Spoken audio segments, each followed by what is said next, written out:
j'étais pas prête puisque le 2 mai, on m'a dit voilà, c'est où vous rachetez l'institut, ou le 30 juillet, le jour de mon anniversaire d'ailleurs, on ferme. Je dirais même pas que tu vois que j'ai voulu être chef d'entreprise.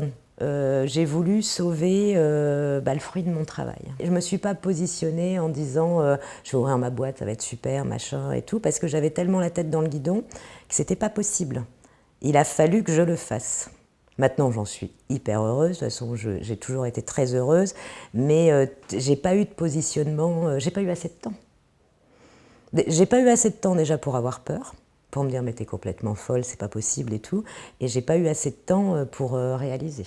Au moment de quitter cette société, j'ai décidé de créer ma propre structure, donc il y a eu un grand travail d'élaboration avant de la créer, mais c'était dans la continuité en fait. Ça m'a semblé évident que j'allais créer ma structure. Et suite à des licenciements économiques, où je n'avais pas de clause de non-concurrence, voilà, j'ai repris une partie de ma clientèle et je continue à développer.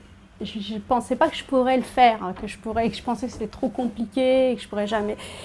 Et en fait, c'est un client comptable qui m'a dit mais non mais vas-y là il faut, avant même que je sois licenciée, avant même qu'il sache que, et moi-même je ne savais pas que j'allais être licenciée économique, il m'a dit mais non mais mets-toi à ton compte, nanana. Donc quand au bout de ces 2 mois là, je l'ai rappelé, j'ai dit tu sais tu m'avais parlé, donc comme il m'avait donné plein de conseils et je savais qu'il pouvait m'aider.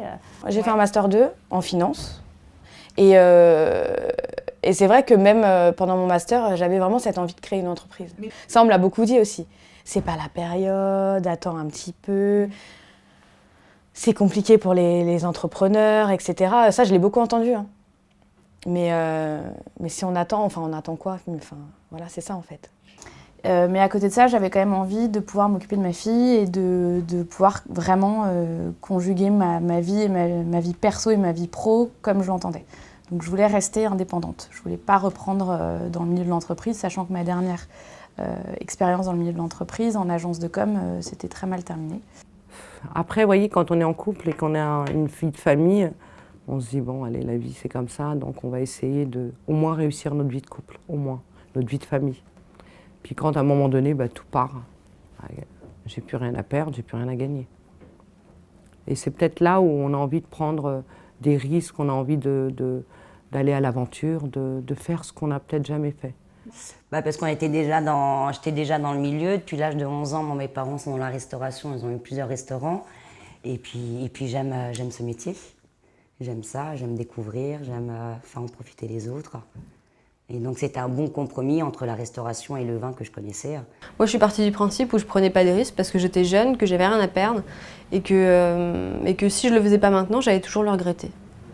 Et puis après tout, je pense que si même dans 5 ans, je me dis que bon, ça marche pas suffisamment et que je me décide à essayer de trouver un boulot, je serai pas encore totalement trop vieille sur le marché pour essayer de retrouver quoi.